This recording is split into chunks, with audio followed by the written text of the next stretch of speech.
Hai guys, kembali lagi bersama channel Terafe. Kali ini kita akan membahas sisi kelam Taiwan yang jarang kalian ketahui.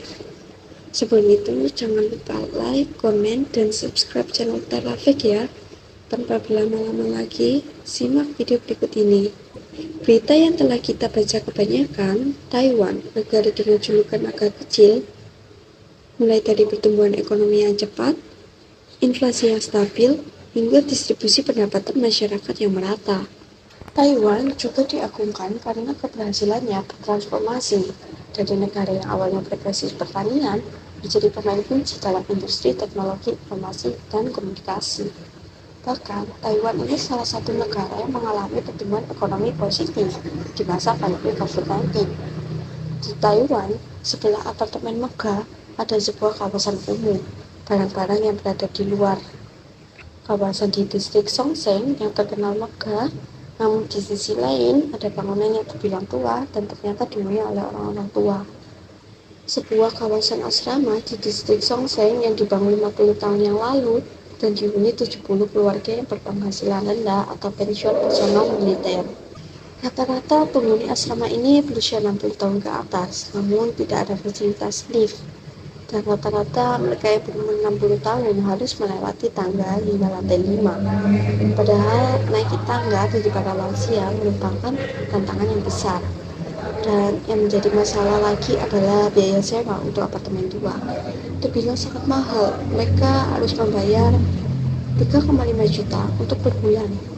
Sementara biaya pensiun mereka 6 juta. Jika tidak bisa menyewa, para lansia tunawisma harus tidur beralaskan kapal di dekat pintu masuk stasiun utama Taipei. Lingkungan kerja di sana pun sangatlah ketat. Mereka harus bekerja 2.300 per jam setiap tahunnya, yang berarti para karyawan harus bekerja selama 10 jam dalam sehari.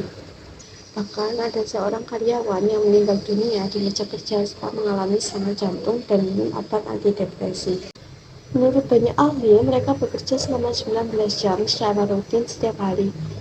Namun, pemerintah Taiwan tidak mengambil tindakan tegas terhadap perusahaan-perusahaan yang secara terus-menerus melanggar peraturan jam kerja. Waktu kerja dikurangi yang awalnya Senin hingga Sabtu menjadi Senin hingga Jumat. Namun, masih ada saja perusahaan yang tetap menyuruh karyawan untuk tetap bekerja pada hari Sabtu. Itu pun tidak ada tambahan gaji untuk bekerja di luar jam kerja. Karyawan yang terlambat akan dapat pengurangan gaji, meskipun hanya 1 menit. Maka tak jarang banyak karyawan yang datang lebih awal untuk menghindari terlambat. Jika kalau mereka sakit, mereka harus membayar setengah dari gaji. Gaji di Taiwan juga terbilang rendah dan tidak mengalami peningkatan. Sebagai contoh, di tahun 1997, seorang karyawan bisa mendapatkan rata-rata gaji sebesar 46.646 ribu dolar baru Taiwan atau sekitar 22.948 rupiah dalam sebulan. Gaji ini didapatkan di perusahaan chip terkenal di dunia seperti TSMC. Sementara di tahun 2014, gaji karyawan di Taiwan sebesar 46.786 dolar baru Taiwan atau sekitar 22.998 rupiah. Hanya naik sekitar 50.000 dalam kurun waktu 17 tahun. Angka ini mungkin terdengar cukup besar bagi kita, namun biaya hidup di Taiwan itu sangatlah tinggi. Hal ini menyebabkan banyak remaja yang mengalami depresi. Ketika remaja telah berumur 18 tahun, mereka tidak tinggal bersama orang tuanya. Mereka akan memilih tinggal sendiri dan bekerja.